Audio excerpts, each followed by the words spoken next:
નમસ્કાર, ભાગ્ય દર્પણમાં આપનું સ્વાગત છે. આપની સાથે હું છું આરતી. સારા મનથી સારા વિચાર, સારા વિચારથી સારો વ્યવહાર અને સારા વ્યવહારથી સારું પાત્ર બને છે. આજના સુવિચાર સાથે ચાલુ શરૂ કરીએ ભાગ્ય દર્પણ.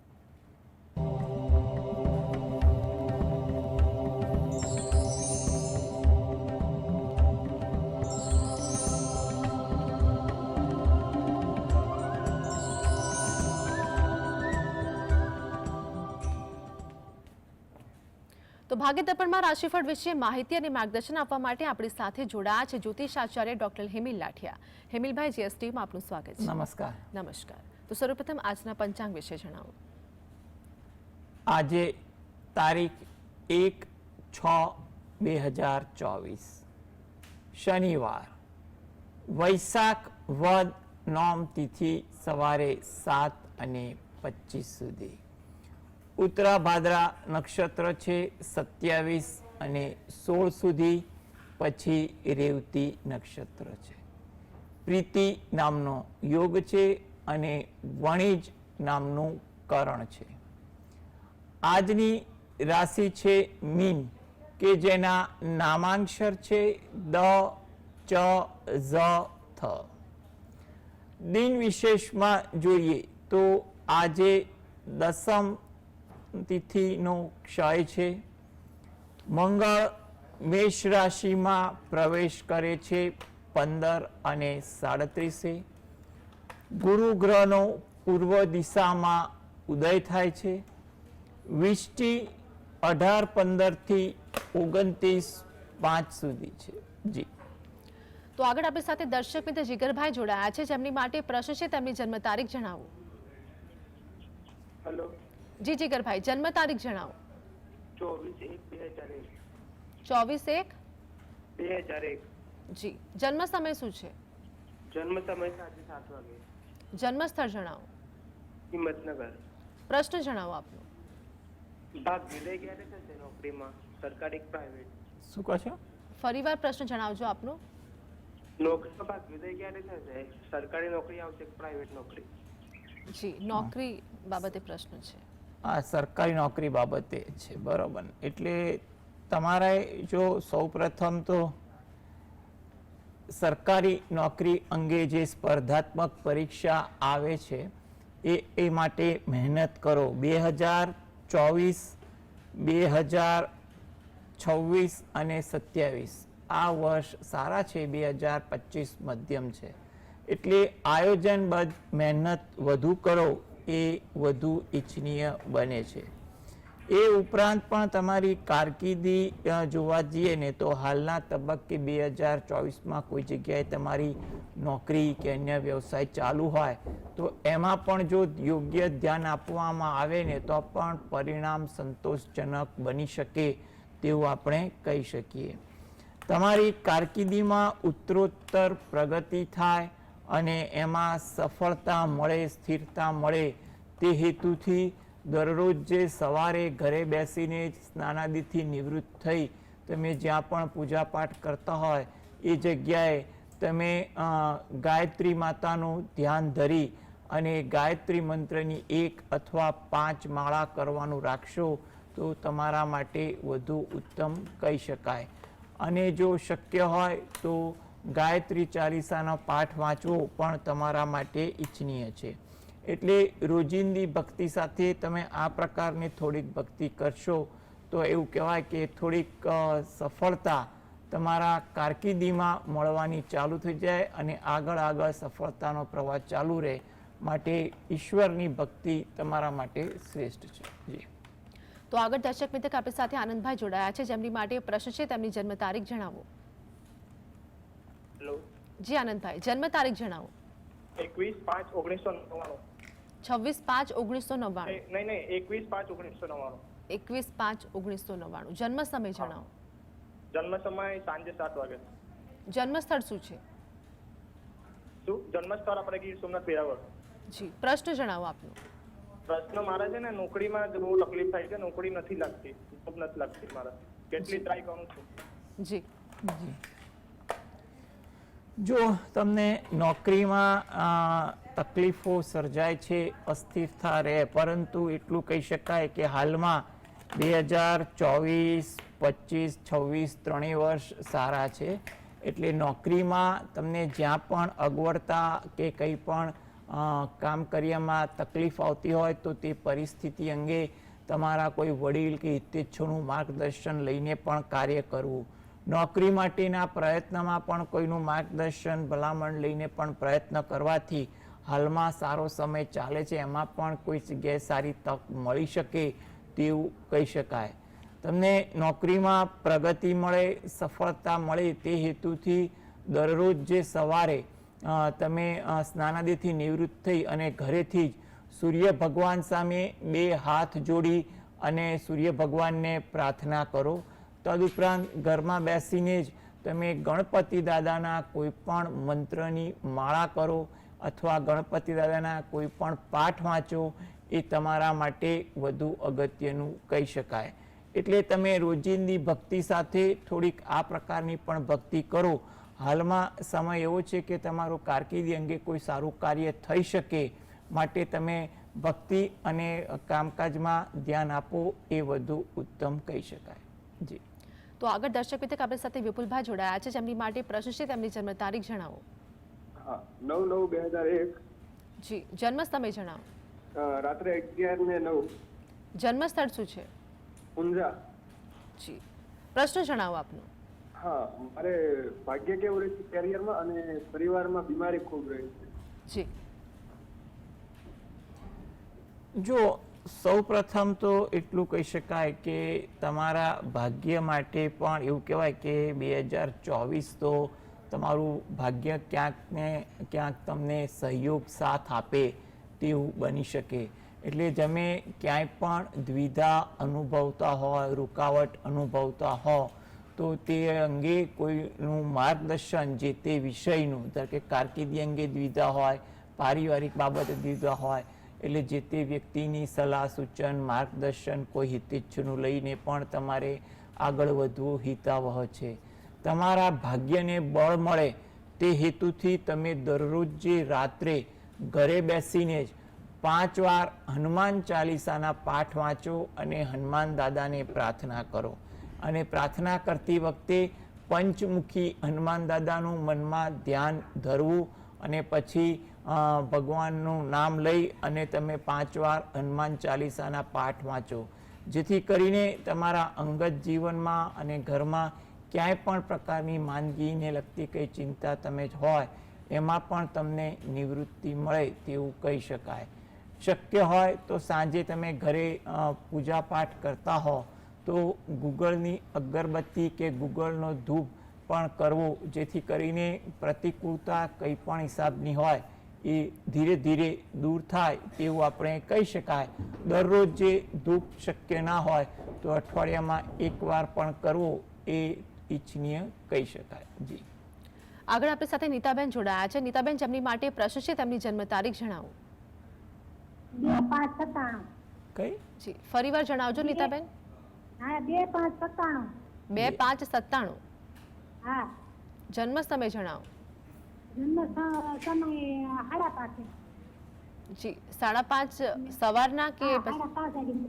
જી, ઓકે, આ બપોર પછી. જન્મ સ્થળ જણાવો. બેલા, જુનાગઢ જિલ્લો. જી, પ્રશ્ન જણાવો આપનો. એના સગાઈ ક્યારે થાય ને એને નોકરીમાં આમ અસર આવે છે. જી, જી, જો અત્યારે તો સગાઈ અંગેના સારા યોગ ચાલે છે 2024, 2025 બંને વર્ષ. એટલે તમે યોગ્ય માર્ગદર્શન ઘરના વડીલોનું કે કોઈ હિતેચ્છુનું લઈ જ્યાં પણ વ્યવહારિક વાતચીત થતી હોય એ કરવી એ વધુ ઈચ્છનીય બને છે. તદુપરાંત તમે ઘરે બેસીને જ તમારા કુળદેવીને 2 હાથ જોડી અને પ્રાર્થના કરવી. દરરોજે 2 હાથ જોડીને પ્રાર્થના જ કરવાની અને માતાજીને વિનંતી કરવાની. તેમજ તમે જ્યાં રહો છો એની નજીકમાં કોઈ માતાજીનું મંદિર હોય તો ત્યાં મહિનામાં 1 વાર દર્શન કરવા જવું અને ત્યાં પણ પ્રાર્થના કરવી, જેથી કરીને હાલમાં જે સમય થોડો સારો ચાલી રહ્યો છે અને તમે એમાં મહેનત કરો તો માતાજીની દયાથી તમારી મહેનત ફળીભૂત થાય તેવું આપણે કહી શકીએ. આગળ દક્ષાબેન આપણી સાથે જોડાયા છે, જેમની માટે પ્રશ્ન છે, તેમની જન્મ તારીખ જણાવો. હેલો. જી દક્ષાબેન, જન્મ તારીખ જણાવો. મારે મારી બંને દીકરીઓ માટે પૂછવું છે. મોટી દીકરીનું નામ શિવાની, તેની જન્મ તારીખ 10/1/2000. 10/1/2000. હા. જી, જન્મ સમય જણાવો. જન્મ સમય સવારે બપોરે 2:20. દક્ષાબેન, અવાજ ક્લિયર નથી આવતો, જન્મ સમય ફરીવાર જણાવજો. બપોરે 2:20. જી, જન્મ સ્થળ શું છે? અમદાવાદ. પ્રશ્ન જણાવો આપનો. હા, એને અત્યારે આર્કિટેક્ચર રમવાય છે, 4થા વર્ષમાં છે. થોડીક તકલીફો વારંવાર એને બહુ આવે છે. જી. અને નાની બેબી માટે હું બોલું પછી. જી. જો સૌપ્રથમ તમારે આ વિગત આપી એ મુજબ ગણતરી કરીએ તો તમારે આ વર્ષ એટલે કે 2024નું વર્ષ મધ્યમ છે, એટલે થોડુંક તમારા જે તે પ્રશ્ન હોય એ પ્રશ્ન અંગે યોગ્ય માર્ગદર્શન સાથે ધ્યાન આપવું એ જરૂરી છે. મોટી ચિંતા જેવું દેખાતું નથી. તમે આ હેતુથી જો દરરોજ જે સવારે ઘરે બેસીને જ ગજેન્દ્ર મોક્ષના પાઠ વાંચો અથવા સાંભળો ને એ તમારા માટે ઘણું અગત્યનું છે. અને અઠવાડિયામાં એકવાર કે મહિનામાં એકવાર જ્યારે પણ અનુકૂળ તમને લાગે ત્યારે નજીકના મંદિરે દર્શન કરવા જવાય અને ત્યાં પીપળાનું વૃક્ષ હોય એને જળ વડે સિંચન કરી પ્રદક્ષિણા ફરવી, જેથી કરીને તમને જે પણ પ્રતિકૂળતા લાગતી હોય એ ધીરે ધીરે દૂર થશે. એટલે હાલમાં તમે થોડીક ભક્તિમાં ધ્યાન આપો અને તમારા જે તે પ્રશ્નમાં વ્યવહારુ માર્ગદર્શન સાથે આગળ વધો એટલે પરિસ્થિતિ ધીરે ધીરે નિયંત્રણમાં આવશે અને આગળ જતાં એટલે કે દિવાળી પછીના સમયમાં પરિસ્થિતિ થોડીક વધુ સુધરતી પણ દેખાય તેવું પણ આપણે એક ગણતરી કરી શકીએ. જી. તો હેમિલભાઈ, આગળ રાશિફળ વિશે વાત કરીશું આપણે. મેષ, વૃષભ અને મિથુન રાશિના જાતકોનો આજનો દિવસ કેવો રહેશે? મેષ રાશિ કે જેના નામાંક્ષર છે અ, લ, ઈ. તમારા કામકાજમાં આજે સાનુકૂળતા થોડીક વધુ દેખાય તેવું બને. પરિચિતો સાથે આજે સમય વધુ પસાર થાય, વાર્તાલાપ વધુ થાય તેવું બને. વ્યવહારુ અભિગમ રાખવો એ તમારા માટે ઈચ્છનીય છે. વૃષભ રાશિ નામાંક્ષર છે બ, વ, ઉ. તમારી કોઈ મુલાકાત આજે લાભદાયી બને. મુલાકાત તમારી અંગત હોય, વ્યવહારુ હોય, કંઈ પણ એ લાભદાયક બની શકે. કોઈ નવી વાતનું આદાન પ્રદાન થાય, નવું જાણવા મળે, શીખવા મળે તેવું પણ બની શકે. સાહસ વૃત્તિ આજે તમારા સ્વભાવમાં, તમારા આચરણમાં પણ વધુ દેખાય. મિથુન રાશિ, આ જાતકોને આજે વિદેશને લગતું કંઈ પણ કાર્ય કરવાનું હોય એ આશાસ્પદ બની શકે છે. વિદેશ જવા માટે માર્ગદર્શન, ખરીદી કે કંઈ પણ કામકાજ અથવા જે લોકો વિદેશને લગતા કોઈ કામકાજ સાથે સંકળાયેલા છે તેવા લોકોએ પણ આજે કંઈ પણ પ્રકારનું કામકાજ, પત્ર વ્યવહાર લાભદાયક બને. પારિવારિક કાર્યમાં તમે સહયોગ આપો તેવું પણ આજે બની શકે. આતુરતા તમારા સ્વભાવમાં વધુ જોવા મળે. કોઈ જગ્યાએ વાત કરવાની હોય, સાંભળવાની હોય, આતુરતા તમારી પ્રકૃતિમાં વધુ દેખાય. જી. તો હેમિલભાઈ, આગળ કર્કશી અને કન્યા રાશિના જાતકોનું આજનું રાશિ ભવિષ્ય શું કહે છે તે જણાવો. કર્ક રાશિ કે જેના નામાંક્ષર છે ડ અને હ. આજે તમને તમારા કામકાજમાં વ્યસ્તતા થોડીક વધુ રહે. નાના કામકાજમાં સમય વધુ પસાર થાય. જૂની યાદ, જૂના પ્રસંગો કોઈ પણ કારણસર વધુ તાજા થાય. થાકની અસર આજે તમારી દિનચર્યામાં પણ જોવા મળે. સિંહ રાશિ કે જેના નામાંક્ષર છે મ અને ટ. જાહેર કાર્યમાં આજે તમને કોઈ લાભની વાત બને. મુસાફરીનું કોઈ જગ્યાએ આયોજન પણ થાય. ઓળખાણ તાજી થાય કે જૂના પરિચિતોને મળવાનું પણ થાય તેવું બની શકે. કન્યા રાશિ કે જેના નામાંક્ષર છે પઠણ. કોઈ જગ્યાએ લાભની તક દેખાય, તમારા કામની કદર પણ થાય, કોઈ જગ્યાએ તમારી કોઈ ઓળખાણ તમારા કોઈ કાર્યમાં પણ ઉપયોગી બની શકે. તો હેમિલભાઈ આપણી સાથે જોડાયેલા રહેશે. ભાગ્ય દર્પણમાં આગળ પણ વાત કરીશું, પરંતુ હાલ સમય થયો છે એક બ્રેકનો.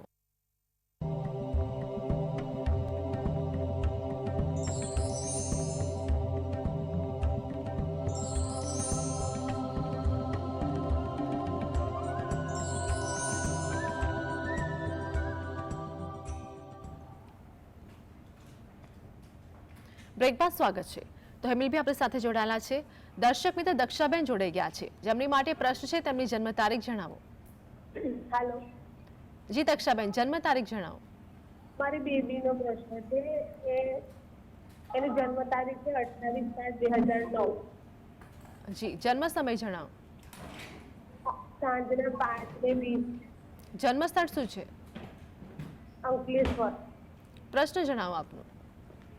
એ ભણવામાં એનું ધ્યાન હોય તો એની જે ટકાવારી છે ને એ નહીં ખેંચાય. એ શીખે બી સારું, એ બી કરે, આજે મહેનત પણ કરે છે ને મહેનતનું ફળ નથી મળતું એને.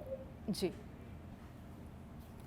જુઓ, હાલમાં તો એટલું કહી શકાય કે થોડીક મહેનત અંગે તમે યોગ્ય માર્ગદર્શન પ્રેમથી જરા સમજાવો તો સારું છે. 2024 તમારે એના માટે થોડુંક સમજણપૂર્વક પસાર કરવું પડે તેવું લાગે છે. આગળ જતાં ધીરે ધીરે પરિસ્થિતિ સુધરે તેવું બની શકે. આ હેતુથી તમે દરરોજ જે સવારે ઘરે બેસીને ગણપતિ દાદાનું નામ સ્મરણ લો અને સરસ્વતી માતાનું નામ સ્મરણ લો, તમારા માટે વધુ ઈચ્છનીય બની શકે છે. શક્ય હોય તો દર ગુરુવારના દિવસે દત્તબાવનીના પાઠ પણ વાંચવા એ હિતાવહ કહી શકાય. એટલે હાલમાં થોડુંક પ્રેમથી સમજાવવાની વૃત્તિ રાખવી અને ભક્તિ કરવી, એટલે ધીરે ધીરે એની અસર થોડીક વધે તેવું બની શકે.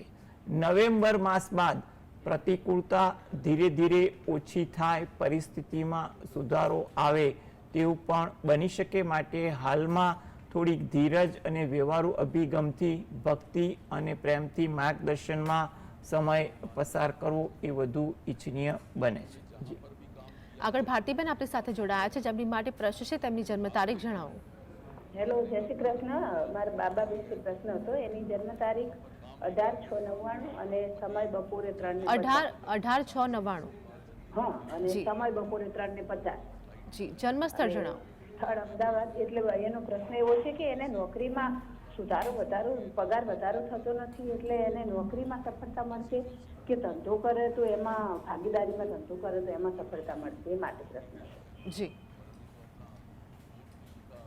જુઓ, સૌ પ્રથમ તો એટલું કહી શકાય કે હાલમાં નોકરી જે ચાલુ છે અથવા નવી નોકરી અંગે પ્રયત્ન કરવો વધુ હિતાવહ લાગે છે. અને એમાં પણ એક વસ્તુ એ છે કે હાલમાં ભાગીદારી માટે, એટલે કે એકાદ વર્ષ ભાગીદારીમાં કે પોતાના સ્વતંત્ર વ્યવસાયમાં ઉતાવળ ન કરવી એ પણ વધુ ઈચ્છનીય બને છે. હવે કારકિર્દીમાં સફળતા મળે અને એમાં પ્રગતિ થાય તે હેતુથી એ પોતે દરરોજ જે સવારે ઘરે બેસીને નારાયણ કવચના પાઠ વાંચે એ વધુ યોગ્ય છે. તેમજ જ્યારે પણ સમય મળે ત્યારે અઠવાડિયામાં એકવાર કે મહિનામાં એકવાર નજીકના મંદિરે જઈ અને ત્યાં આગળ પીપળાનું વૃક્ષ હોય એને જળ વડે સિંચન કરી પ્રદક્ષિણા ફરવી, ત્યાં પણ મંદિર હોય ત્યાં પણ જે પણ દેવી દેવતા હોય એને પ્રાર્થના કરવી એ વધુ અગત્યની છે. અને જ્યારે પણ અનુકૂળ બને ત્યારે ગાય અને કૂતરાને રોટલી આપવી એ પણ વધુ વ્યવહારુ બને છે. આગળ જતાં એ પોતાનો કોઈ વ્યવસાય કરવા માગે તો એ વ્યવસાય અંગે જે તે સમયે વિચાર કરી અને આગળ વધવું, કારણ કે એને પોતાના વ્યવસાયમાં એટલું કહી શકાય કે કદાચ આગળ જતાં, એટલે આગળની ઉંમરે એક સાથે બે પ્રકારના વ્યવસાય થઈ શકે તેવા પણ યોગ છે. એટલે કે નોકરી સાથે કોઈ ધંધો અથવા ધંધો કરતા હોય તો સાથમાં બીજો કોઈ એડિશનલ કામકાજ પણ થાય તેવા સારા યોગ દેખાઈ રહ્યા છે. એટલે હાલમાં થોડોક સમય સાચવી લો, નવી નોકરી મળે તો એ સ્વીકારો, અને એકાદ વર્ષ પછી તમને જો અનુકૂળતા લાગતી હોય અને કોઈ મોટું જોખમ કે મોટું મૂડીરોકાણ ના થઈ શકે એ પ્રકારનો કોઈ વ્યવસાય થઈ શકતો હોય તો ત્યારે તે અંગે વિચારવું જરૂરી છે. પરંતુ આ પ્રકારની ભક્તિ કરશો તો પરિસ્થિતિ પણ ધીરે ધીરે સારી સુધરશે તેવું આપણે કહી શકીએ. તો હેમિલભાઈ, આગળ રાશિફળની વાત કરીશું. તુલા, વૃશ્ચિક અને ધન રાશિના જાતકોનું આજનું રાશિ ભવિષ્ય શું કહે છે તે જણાવો. તુલા રાશિ કે જેના નામાંક્ષર છે ર અને ત. આજે તમારે લોક કાર્ય એટલે કે લોકોના કામકાજ કરવામાં સમય વધુ પસાર થાય. થોડીક ધીરજ રાખવી જેથી કરીને તેની સારી અસર કામકાજ પર પડે. વાહન ધીમે ચલાવવું એ પણ તમારા માટે ઇચ્છનીય છે. વૃશ્ચિક રાશિ કે જેના નામાંક્ષર છે ન અને ય. કામમાં સાનુકૂળતા થોડીક વધે, પરિસ્થિતિ મુજબ કામકાજ થાય. કોઈ જગ્યાએ મુલાકાત કરવાની હોય વ્યવહારુ કે વ્યવસાયલક્ષી એ પણ સફળ રહી શકે. તદુપરાંત કોઈ પણ ઇતર પ્રવૃત્તિ તમારી આ જે થાય એમાં સમય અને નાણાંનો પણ વ્યય થઈ શકે તેવું બને. ધન રાશિ, આ જાતકોને જૂના પરિચિત સાથે મુલાકાત થાય. તમારા અનુભવનો કોઈ ઉપયોગ તમારા કોઈ કાર્યમાં પણ થાય. તમને તમારી કારકિર્દીને લગતી કોઈ સારી તક ઊભી થતી દેખાય અથવા એવી કોઈ વાત સાંભળવા મળે તેવું પણ બની શકે. તો હેમિલભાઈ, આગળ અંતિમ 3 રાશિ મકર, કુંભ અને મીન વિશે જણાવો. મકર રાશિ કે જેના નામાંક્ષર છે ખ અને જ. આજે થોડોક ધીરજનો અભાવ તમારા સ્વભાવમાં જોવા મળે. મિત્રો પરિચિતો સાથે થોડોક સમય વાર્તાલાપમાં વધુ પસાર થાય તેવું પણ બને. થાકની અસર તમારા દિનચર્યામાં પણ જોવા મળે. કુંભ રાશિ, નામાંક્ષર છે ગ સ શ. કુટુંબ ભાવના તમારામાં વધુ રહે તેવું બને. નવા વિચારો વધુ આવે, નવું જાણવા મળે તેવું પણ કહેવાય. નવું શીખવાની પણ કોઈ તક મળે. મીન રાશિ, નામાંક્ષર છે દ ચ ઝ થ. પારિવારિક કાર્યમાં આજે થોડીક વ્યસ્તતા વધી જાય. ઉત્સાહ તમારા કામમાં પણ જળવાય. કોઈ જગ્યાએ મુલાકાત કરવાની હોય એ મુલાકાત ફળદાયી કે આશાસ્પદ બની શકે. તો હેમિલભાઈ, જીએસટી સાથે જોડાવા બદલ દર્શક મિત્રોને માહિતગાર કરવા બદલ આપનો આભાર. નમસ્કાર. તો ભાગેતર ભણમાં હાલ બસ આટલું જ. ફરી મળીશું. ત્યાં સુધી આપ જોતા રહો GSTV.